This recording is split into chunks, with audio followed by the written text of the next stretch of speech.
তোমাদের জন্য সকাল দুপুর, তোমাদের জন্য সন্ধ্যা, তোমাদের জন্য সকল গোলাপ, সকল রজনীগন্ধা। কবি হেলাল হাফিজের এই লাইনটি বোধহয় তোমাদের জীবনের নিরিখেই বলা। তোমাদের জন্য সকল আয়োজন নিয়ে প্রস্তুত আমরা। সেই প্রস্তুতির অংশ হিসেবে আজকে আমরা জানবো যে 5টি কাজ তোমাকে এডমিশন লাইফে বাংলার জন্য অনেক বেশি এগিয়ে রাখবে এবং বাংলার জার্নিটাকে সুগম করবে। সো দেরি না করে আমি তোমাদেরকে যে স্টেপগুলো বলবো এগুলো একটু গুরুত্ব দিয়ে লক্ষ্য করে এবং তোমার নিজের মধ্যে এইগুলো ইতোমধ্যেই বিদ্যমান কিনা এই বিষয়টা একটু দেখে নিবা। সো প্রথমে আমরা দেখবো যে 5টি কাজ বাংলায় তোমার ভালো নাম্বার এনে দিবে। এটা নট অনলি ঢাকা ইউনিভার্সিটির জন্য, সকল পাবলিক বিশ্ববিদ্যালয়ের জন্য প্রযোজ্য। সো প্রথম যে প্রশ্নটা সেটা হচ্ছে যে তুমি টপিক মার্কিং করা তোমার শিখতে হবে। অর্থাৎ সিলেক্টেড টপিক কতিপয় থাকে যে ঢাকা ইউনিভার্সিটিতে পরীক্ষা দেওয়ার জন্য কিংবা যে প্রশ্ন প্যাটার্নটা হয় সেই ক্ষেত্রে কিন্তু কিছু টপিক কিন্তু সিলেক্টেড থাকে, এগুলো থেকে কিন্তু ঘুরে ফিরে প্রশ্ন আসে। সো এগুলো তোমাকে প্রথমেই মার্ক করা শিখতে হবে এবং সিলেকশনে তোমাকে যেতে হবে। যেরকম আমি একটা ভিডিও তোমাদেরকে দিয়েছিলাম যে 10 থেকে 12টা টপিক যদি পড়ো তাহলে এই টপিকগুলো থেকে কিন্তু ঘুরে ফিরে প্রশ্ন আসে। সো তোমরা যারা ভিডিওটা দেখেছো তারা এখানে রেসপন্স করবে, আর যারা এই ভিডিওটা দেখোনি তারা কমেন্ট সেকশনে জানালে আমরা এর পিডিএফটা তোমাদেরকে দিয়ে দিব। সো আমরা এখানে টপিক মার্কিং করা বলতে কি কি পাচ্ছি? টপিক মার্কিং করা বলতে এখানে যে টপিকগুলো থেকে প্রশ্ন আসে, যেমন বানান থেকে প্রশ্ন আসে, উচ্চারণ থেকে প্রশ্ন আসে, তারপর এই বিগত বছর 2-3 বছর যাবত একটা প্রশ্ন আসতেছে সেটা হচ্ছে যে আবিধানিক ক্রম, অর্থাৎ ডিকশনারিতে কোন শব্দটার পরে কোন শব্দটা আসে, এই যে একটা ক্রম, এখান থেকে প্রশ্ন আসে। সমাস, উপসর্গ থেকে প্রশ্ন আসে, পদ থেকে প্রশ্ন আসে, বাক্য থেকে প্রশ্ন আসে। হ্যাঁ, এর পাশাপাশি অন্যান্য যে টপিকগুলো আছে নক্ত সত্য বিধান, তারপর বচন, সন্ধি, হ্যাঁ এই টপিকগুলো থেকে প্রশ্ন আসে। শব্দ, শব্দের উৎস, হ্যাঁ এটা কোন ধরনের শব্দ, পারিভাষিক শব্দ, এই টাইপের শব্দগুলো থেকে, এই টাইপের টপিকগুলো থেকে কিন্তু প্রশ্ন আসে। তো তোমাকে প্রথমে টপিক মার্কিং করা শিখতে হবে। তোমাকে জানতে হবে যে এডমিশন টাইমে তোমার সব জিনিস পড়ে ফেলতে হবে না বা পড়ে ফেলা লাগেও না। তোমার যদি 700 পৃষ্ঠার 600 পৃষ্ঠার যদি একটা বাংলা বই থাকে, তুমি চাইলেও এই 600 পৃষ্ঠা পড়তে পারবে না। যদিও পড়ো তাহলে পরের দিন দেখা যাবে যে কিছুদিন পরে এইগুলো মাথার মধ্যে কিছুই থাকবে না।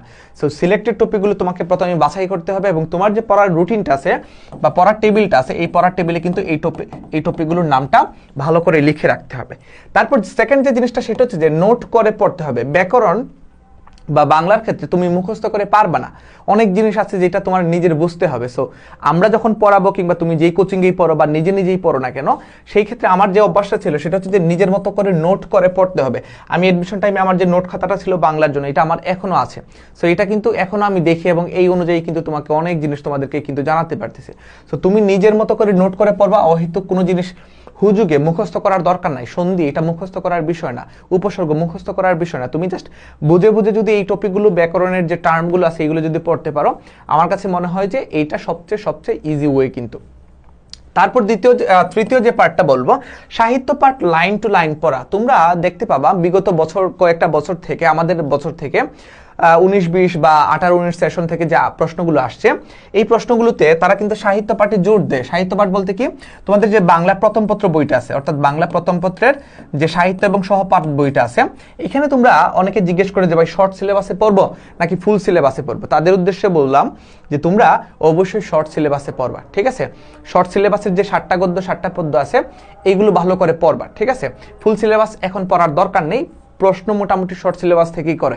সো লাইন টু লাইন পড়া মানে কি, ধর যে প্রতিটা কবিতা, প্রতিটা গদ্য, প্রতিটা উপন্যাস বা একটাই তো উপন্যাস এবং একটাই তো নাটক, সো এগুলো যখন পড়বা তখন যে জিনিসটা তোমার কাছে মনে হবে যে না এটা থেকে প্রশ্ন আসতে পারে, এটা আন্ডারলাইন দিবা, ঠিক আছে।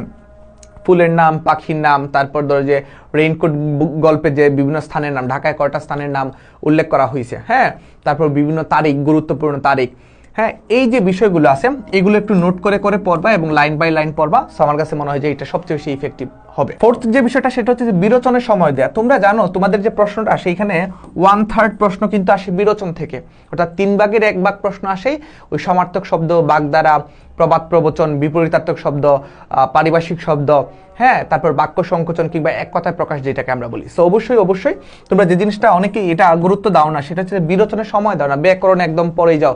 কিন্তু তুমি খেয়াল করলে দেখবা ব্যাকরণ থেকে কিন্তু আহামরি প্রশ্ন আসে না, সর্বোচ্চ 4টা-5টা প্রশ্ন আসে, কিন্তু বাকি যে রেস্ট অফ দ্য কোয়েশ্চেন যেগুলো আছে এগুলো কিন্তু বিরোচন থেকেই আসে। সো তোমাদের উদ্দেশ্যে আমি বলবো, তোমার যদি বাংলায় ভালো নাম্বার আনতে চাও তুমি অবশ্যই প্রতিদিন তোমার পড়ার যে রুটিনটা আছে এই রুটিনের মধ্যে প্রতিদিন 30 মিনিট হলেও তুমি বিরোচন অংশগুলোতে সময় দাও। বিরোচনের জন্য আমি আবারও বলি তোমরা একটু লিখে রাখো সমার্থক শব্দ, বিপরীতার্থক শব্দ, পারিভাষিক শব্দ, বাক্য সংকোচন, প্রবাদ প্রবচন, বাগধারা, ঠিক আছে, এইগুলোই পড়বা, এগুলো থেকে প্রশ্ন আসে। এবং লাস্ট যে জিনিসটা সেটা হচ্ছে যে কনসিস্টেন্সি, নিয়মিত অধ্যয়ন করতে হবে।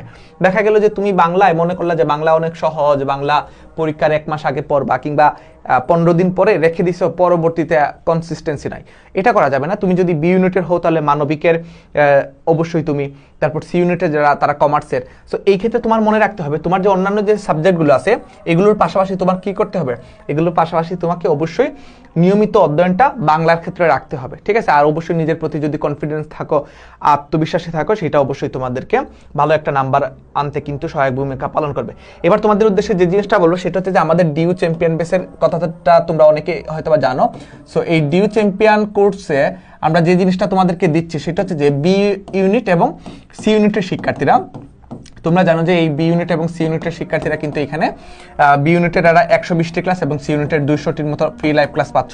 ক্লাস শেষ করে আমাদের যে লেকচার শিটগুলো আছে এগুলো তোমাদেরকে দিয়ে দিব আমরা, এবং এগুলো পড়ার মাধ্যমে কিন্তু তোমার যে এই যে ওভারঅল যে সিলেবাসটা এখানে তোমাদেরকে দেখালাম এবং তুমি বাংলায় কিভাবে ভালো করতে পারো এরকম বিভিন্ন গাইডলাইন কিন্তু আমাদের এখানে পেয়ে যাবে প্রাইভেট ব্যাচে। সো এই কোর্সটাতে ভর্তি চলমান, তোমরা যারা এখনো ভর্তি হো না বিভিন্ন কারণে, হ্যাঁ, তারা আমাদেরকে জানাতে পারো, অথবা আমাদের এই স্ক্রিনে দেওয়া নাম্বারটাতে তোমরা যোগাযোগ করতে পারো, অথবা যে পেজে আমাদের ভিডিওটা দেখতেছো